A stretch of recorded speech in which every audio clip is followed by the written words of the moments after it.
So yeah, I'm like trying to think of the best way to start this because the idea of doing something like this is like so far out of my wheelhouse, so far outside of my comfort zone that it's almost like scary, right?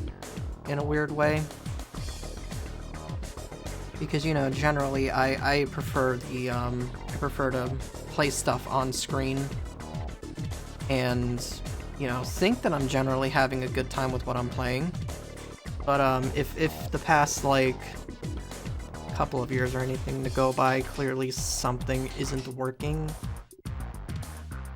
But whatever that could be, I'm not entirely sure, because I don't really get that much feedback on anything. I don't really get that much feedback on anything. I don't really get, like, recommendations on anything, usually, so it's like... I don't really know what to do in regard to anything. But, yeah, we'll see how this turns out. Yeah, I mean, like, you know, this whole thing, like, is kind of a one-man crap show of a person who has basically gotten I wouldn't even say 5 minutes, like 5 seconds of fame off of, like, Mind Song and Lazy Town edits and stuff. I'm sure this will be fine in post, we'll see. I'm sure I can manage to make this work, but the idea of doing this is like, is scaring me a little bit. But yeah, the thing I wanted to talk about today, I guess, it's the bigger thing I wanted to talk about, and it's a thing that I've brought up before in, like, replies and stuff. You know, the PokeMMO economy, some people probably don't find it very interesting, you know, you get, like, stuff, you list things on GTL, or you sell them in trade chat, you know, it's... You know, the economy is whatever to some people, but as somebody who has played this game for a long time, I can tell you, my favorite thing about this game is the general, like, price history of items, more than the actual, like, economy itself, I guess. So, what I wanted to do here, and hopefully I come up with a flashy title for this, I don't know. I think the harder thing is going to be creating a thumbnail for this, but we'll see. Based on the title, it's a bunch of items, it's a collection of items that I can recall from the past having a bit of a tumble, if you will, in terms of price. So I say let's just rip the band-aid off? I don't know.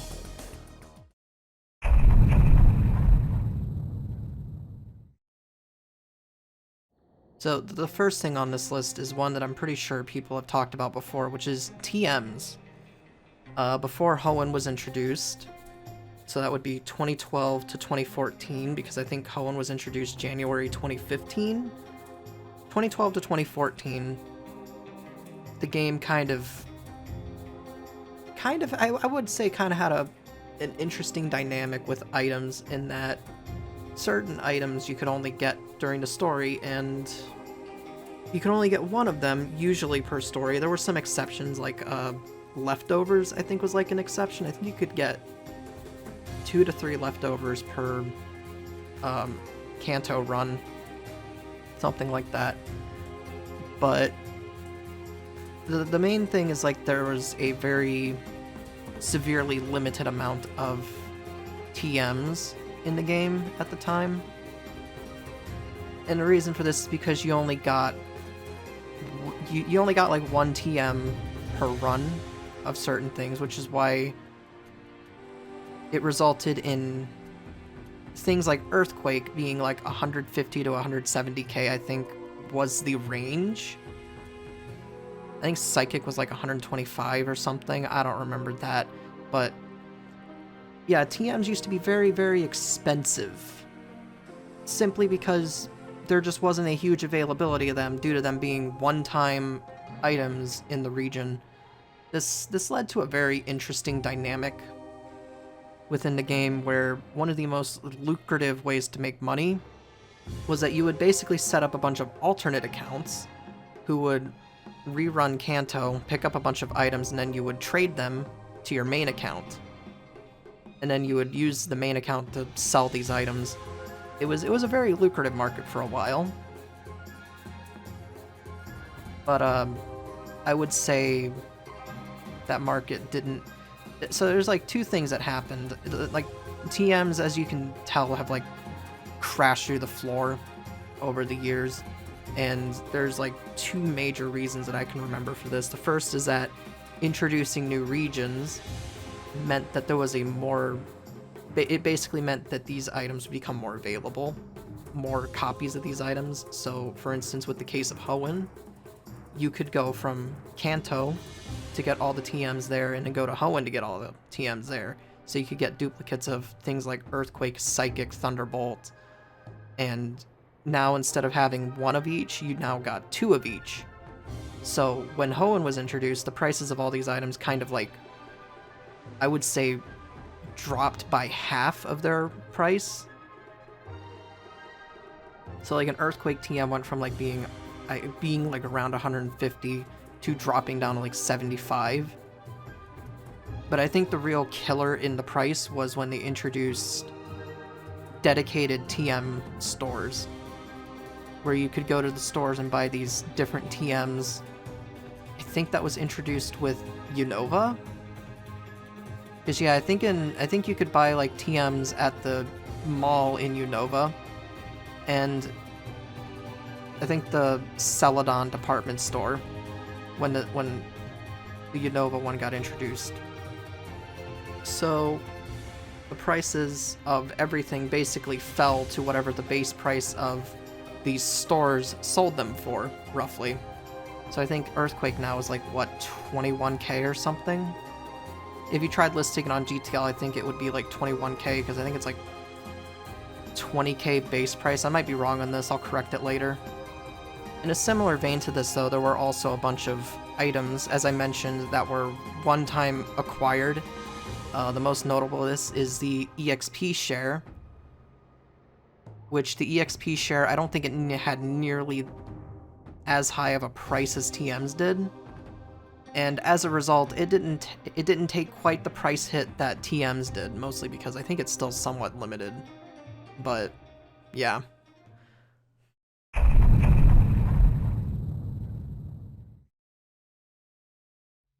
So moving right along, the next one that I wanted to talk about, and I don't think this is like a shock to anyone because I think this one gets talked about quite a bit in-game, is the Lucky Egg. So, way back, the Lucky Egg used to be, as people would put it, a status symbol of wealth within the game.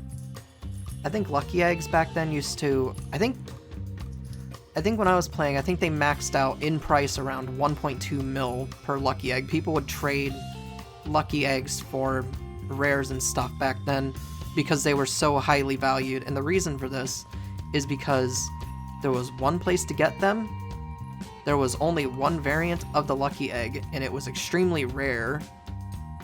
So to put this in perspective, the only way to get Lucky Eggs, I think even now, is through Chanseys.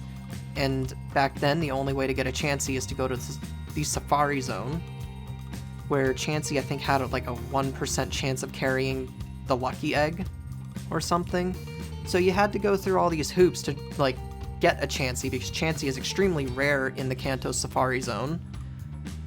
You combo that with it having an extremely rare item, and the item is actually was actually somewhat useful. It still kind of is, but like back then it was really useful. But it was a really rare item on a really rare Pokemon that also had a very low catch rate. So that meant that not a lot of people actually had Lucky Eggs, and as a result, the price was extremely high for Lucky Eggs. It's you know, I don't exactly remember when it happened, but I do remember this happening, which was when Lucky Eggs actually tanked through the floor. The reason for this was because, if I remember right, they made Lucky Eggs more common by introducing a new type of Lucky Egg. So now you have Lucky Eggs, and I think there's something called Lucky Egg Small, which is like not as not as, like... Yeah, I'm sorry, I had a moment there. They're not as, like, potent, I guess, is the word, maybe, as the larger Lucky Egg. Like, they don't last as long, I think. They don't have, like, as long of a time duration. And they're more common. A key thing as well is that they also changed Lucky Eggs from being held items, as they are in the games, to consumables, like charms.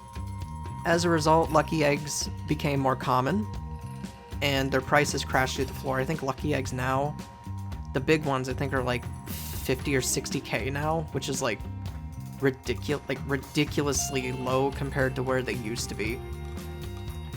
So yeah, it's interesting seeing what was once a symbol of wealth in the game being reduced to where it is now.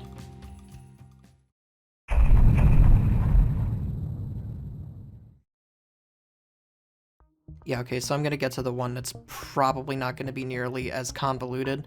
It's Everstones. Now you see, I have a bit of history with farming Everstones.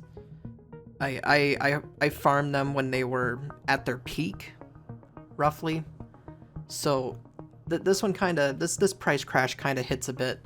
Everstones now, I think they go for about anywhere from 4.5 to 6k, I would say, depending on when the item farmers are on and when they offload their Everstones. I don't exactly remember what their original price point was before they spiked. However, I do remember when they spiked. I think in the history of the game they've spiked twice. The first was the introduction of breeding, because Everstones, you know, they have that thing where I think it's like if a Pokemon holds it, they can't evolve. But if a Pokemon holds it during breeding, they carry over the nature. Now, the original first price spike of the Everstone, I think, came with the introduction of breeding because, you know, you need Everstones to guarantee a nature. But back then, breeding worked significantly differently. It worked more like in the original games where you put two Pokemon in a daycare, you leave them there, and then you just harvest eggs, right, from the old man. That's how it used to be. We call that Bike MMO, because just like a history lesson behind the breeding, behind the term Bike MMO is called that because you would pick up like 5 eggs at a time and pick a spot and bike back and forth in the spot. The most popular place, I think, was Celadon for this. You would basically take a road in Celadon and just bike back and forth until your eggs hatched because they were step-based. Now you can't do that, they're timer-based, which I think is better, keeps things more consistent. But because of the daycare aspect, I think Everstones only spiked ever so slightly when they first introduced breeding because, you know, you only ever needed really like one for like what you were breeding. You didn't need like multiple to like breed to get like guaranteed natures and stuff. I think you only needed like the one, and you would keep the one on the daycare Pokemon that you want to give the nature to. However, at a point, I don't remember when they did this because the history of breeding is like a whole can of worms on its own. There's like I'd have to go through a bunch of different changelogs to try to piece this together. But at a point, they changed the breeding mechanic so that you had to sacrifice the parents to get an egg. What this meant is now, rather than needing the one Everstone to carry the nature multiple times, you need multiple Everstones to carry over the nature for a breed. As a result, the demand for Everstones increased dramatically, and I don't think the item farming was quite there for Everstones. So, because Everstones were, I would say they were somewhat more rare than they are now in terms of how they showed up on Geodudes and Gravelers and stuff. I think they were slightly more rare than they are now because I think at a point they tweaked the rarities of certain items, and one of the ones that I vaguely remember them making more common was Everstones back then. Due to the rarity of Everstones, I don't think people generally wanted to farm them. which meant that the demand for Everstones was extremely high. There wasn't really a decent supply of them, and as a result, the Everstones got a second price spike. I think Everstones at that time, around that time, were... I want to say they peaked at 35,000 per stone. I think they peaked at 35 and then they evened out at about 20. And they stayed that way pretty consistently for a while. So yeah, there's sort of this like multi-step reasoning for why Everstones crashed from the 20k that they were originally at to like the 5 to 6k that they sit at now. I can think of like 3 off the top of my head. The first is the one that I mentioned earlier. I want to say they made Everstones more common, but I'd have to dig up the changelog on that one, and I don't feel like trawling through all those changelogs to try to find it. Somebody can correct me though, but I want to say that happened. The second, I think, would have been the introduction of Unova, because, you know, back then, if you wanted to farm Everstones, you had to go to, I think it was the Magma Hideout. I think you had to go to the Magma Hideout, and you had to farm Gravelers for it, because it's like a nearly guaranteed Graveler spawn there. So, and they have like a higher chance to carry Everstones than Geodudes, I think. So you would go there, you'd walk back and forth to get Gravelers to thief off of. Oh, there's actually 4 reasons I can think of. Okay, so it was those 2. I just thought of a third one. They changed the thief mechanic multiple times. In fact, there was a bit there where you could thieve Pokemon. The Pokemon could die, and then you take the item. They nerfed that, so when you tried to thief a Pokemon and a Pokemon died, the item got destroyed because logic. They've changed this back to the original, which I'm glad for, because I thought the whole thieving a Pokemon and potentially having the Pokemon get critted and dying and not getting the item, I thought that was kind of stupid. Not gonna lie. They've since changed this, and I think because they've changed this, it makes guaranteed thieving of Gravelers and stuff way more common, so you can get Everstones more frequently. And the last one that I can think of is trying to figure out the best way to word this, but I remember after the introduction of Unova, there was an Asian player boom that I believe started off of a Malaysian Facebook group that had promoted PokeMMO, and around the time of that massive player influx, a lot of items received massive price drops, one of those being the Everstone, because the Everstone is really easy to farm. As a result, Everstones have become a big target item for item farmers because they're so easy to get. And, you know, demand is relatively high, so you can sell them pretty quickly too. Usually. I don't know, you kind of have to compete now. It's kind of obnoxious. Yeah, it's kind of obnoxious to do, but the one thing I will say is Everstones being like 5 to 6k is probably a good thing. 20k for an Everstone was like kind of outrageous, I think, even back then, so I'm kind of glad that Everstones are more common, and as a result have had their prices drop significantly.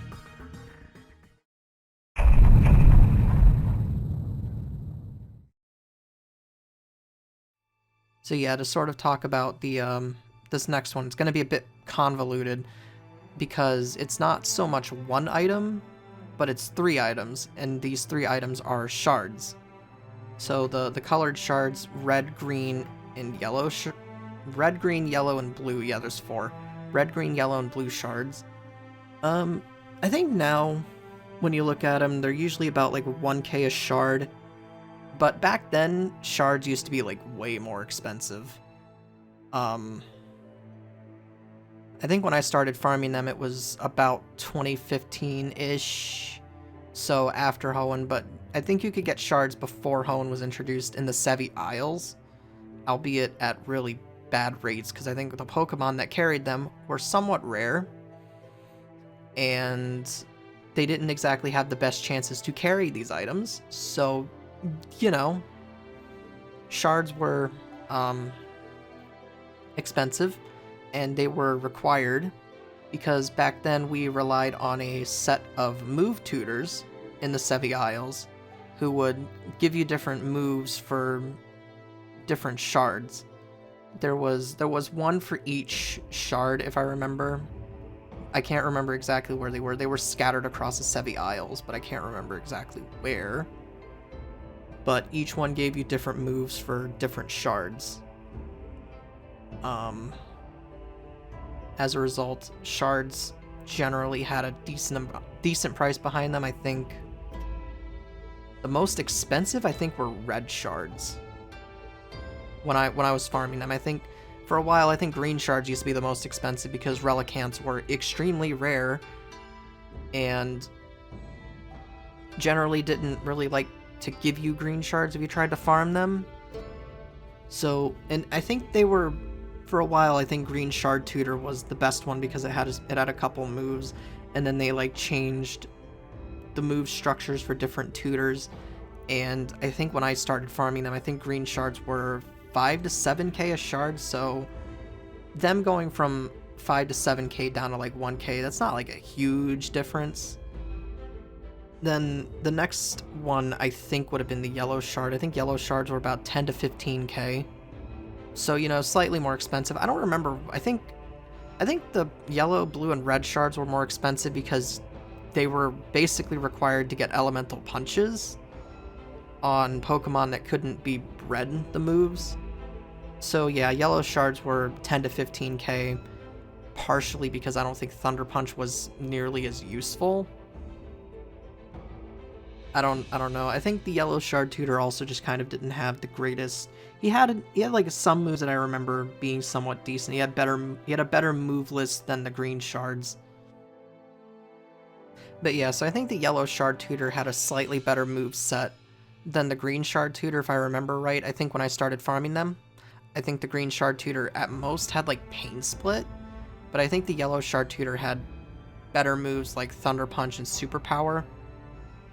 So, you know, better general move set means that those shards were slightly more expensive at roughly 10 to 15k a shard.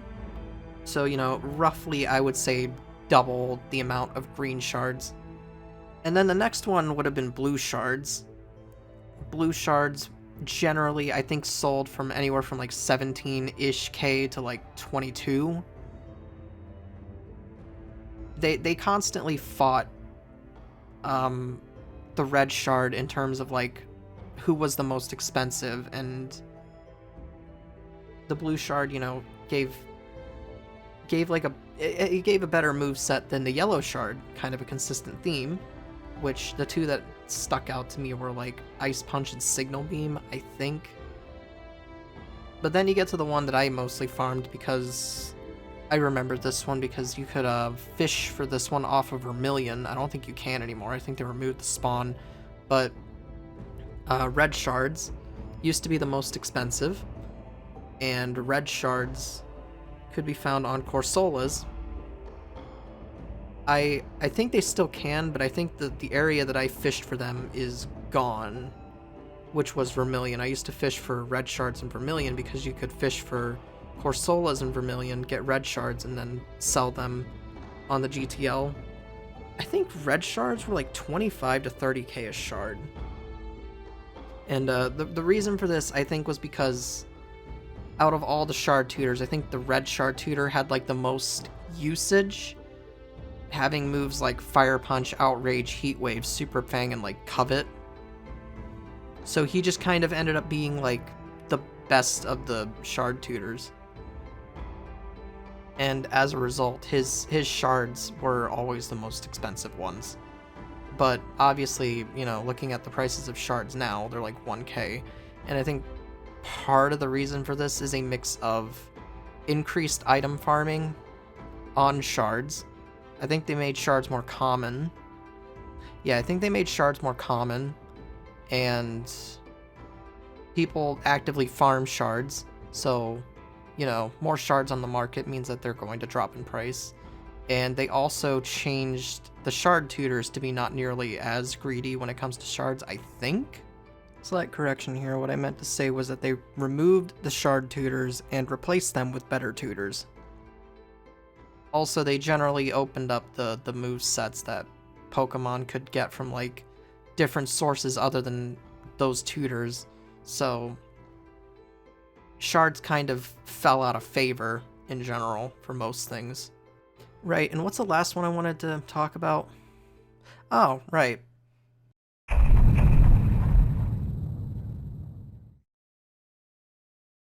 Yeah, so depending on how this is edited, you're probably going to be looking at this and going, huh, really? Premier Balls? Premier Balls are like, how much are they on GTL now? They're like 600... They're like 600 yen or something, I think now. 600 to 800, I think it fluctuates. The Premier Ball is a really weird one to, like, examine, because it probably has the most history of, like, a weird discontinued item that ended up being reintroduced into the market. So the Premier Ball was a part of the... So to, like, add context to this, in 2013 they added the Game Corner, I think, but they also added an item to the Game Corner known as the Mystery Box. I think they still have these, but for a while, in the Mystery Box, you could get Premier Balls. At some point, they took the Premier Balls out of the Mystery Box, and I think around that time, Premier Balls were like 5k or something. They took Premier Balls out of the Mystery Box, and they generally kept their price until they started becoming, you know, they're a discontinued item at this point. They started becoming more and more rare, so they would jump from 5k to 10k to 15k to 20k. You know, they would just keep going up. Eventually, they started, like, doubling their prices, and I think the highest I ever saw Premier Balls get was about 175,000 per ball, I think. I can't fully remember. I just remember they got, like, ludicrously expensive because they were a very sought-after discontinued item that people would use for their Pokemon. Particularly breeding. If you see, like, old breeds with Premier Balls on them, those are expensive breeds. Because a Premier Ball back then was very expensive, so it's a very flashy ball from that time period. What ended up happening, though, was they reintroduced the Premier Ball via event loot type stuff, right? So, like, goodie bags, Christmas presents. Premier Balls were mass reintroduced into the game, and as a result, their price has been sitting at around 600 to 800 yen a ball, which is probably a good thing. I am a bit disappointed because I still have a couple of these original Premier Balls, and I've kind of not used them, mostly because I know how much I spent for them, and I wait for that moment where I want to use them on, like, things that I think are special, and it's not really come up yet, so...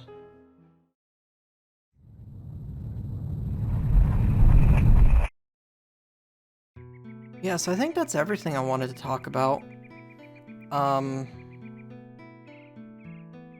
We'll see what Future Me does with the footage. I'm not entirely sure yet. I'm not entirely sure where this is going to go or how well it's going to turn out because, again, I've never had to do anything like this. So for all I know, this could turn out to be absolute crap. Just being, like, brutally honest about it. But, clearly I need to experiment a little bit, right? In the meantime, though, after this goes up, I'm thinking of returning to some of the stuff I was doing before. Maybe looking at some new stuff, but I know one thing that I do want to do. I do still want to finish Wolfenstein 2009. I'm not entirely sure where Wolfenstein 2009 is going. you know, I ended up in a new map hub, which is really weird because I'm pretty sure I'm also very close to completing the game. So I'm curious to see where this story goes. Like, yeah, I'm very curious to see where Wolfenstein 2009 goes, because I will say that I think the game is kind of overstaying its welcome, but I don't think it's, like, that. Because, like, I think I played worse games that have done that, in terms of overstaying their welcome. I think I played far worse things that have done that. So I'll give Wolfenstein 2009 a chance to see where it goes. Other things I don't know. Other things I wanted to look at were like Hades and like stuff like that, but I'm still a bit torn on going through Hades because like clearly roguelikes don't like me, so we'll see. And there's also probably going to be a new Stalker thing soon, as I have not installed it yet, but I do plan to install, I think it's called True Stalker. It's like a mod for Call of Pripyat, I think. It looks really cool, I don't know, we'll see. I need something to do in the meantime while I'm still trying to fix the mod loadout for Anomaly. I still need to like tweak some stuff, so going through something new that's not related to Anomaly is probably a good thing to do. It'd be a nice change of pace. Yeah, okay, so I'm gonna go now. I don't know what else to really talk about.